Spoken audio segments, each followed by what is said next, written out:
react, ayan. Ako talaga, I think 2025 is really a protest vote of Duterte.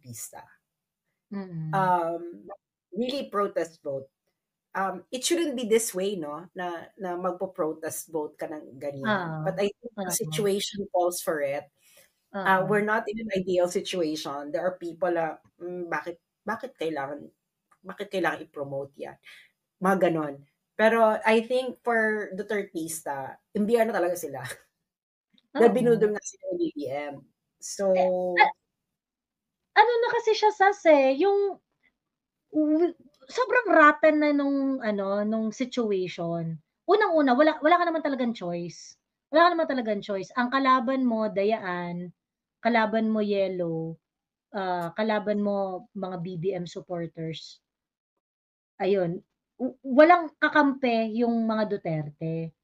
Tayong mga preferred yung this kind of ano, this kind of leadership. Wala talaga tayong kasama dito. So, uh, it's really our best shot para i-impose yung voice na kasi hindi ba tayo pinapakinggan, eh. Nagki-criticize ka, 'di ka papakinggan, gagawin sa'yo papahiyain ka sa congressional hearing, ganyan. Aano-anuhin ka, gugurgurin ka and things like that. So, ayun and ano 'no, pagka kasi hindi naging relevant yung Dutertista vote, kapagka kunwari walang napanalo na Duterte aligned, kahit sino pa yan ano, walang napanalo, wala na, that's going to be the situation of the Philippines for like 2 or 3 election cycle. Tapos na, lahat ng wins natin nung Duterte time, wala na yun, forget it na. Hindi na yun mangyayari ulit, gano'n. well, kasi nga ang gusto nilang gawin, ang taktika ni BBM, gawin sa mga Duterte ang ginawa ng mga Yellows sa mga Marcos, gawing paraya. Don't you Or see ano, it? Yung obliterate 'no?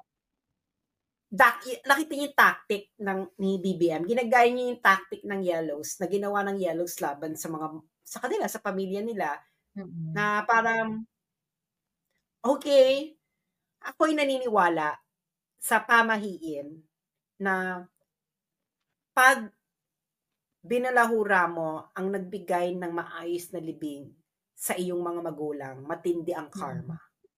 Oo. Ako'y Mm. naniniwala sa gano'ng pamahiin. Oo, So, totoo. kaya nga ako relax lang ako, eh, na parang let the universe unfold as it should. Oo. Ah, I think meron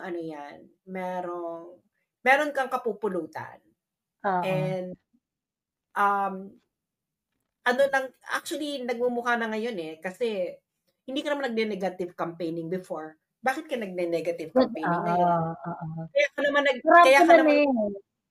kaya ka namang hindi nag-negative campaigning before because you know that you're already a winner. So there's no point of negative Oo, campaigning. correct.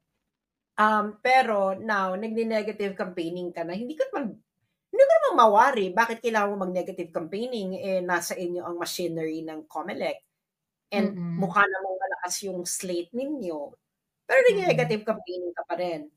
And kaya natatawa na lang yung mga tao.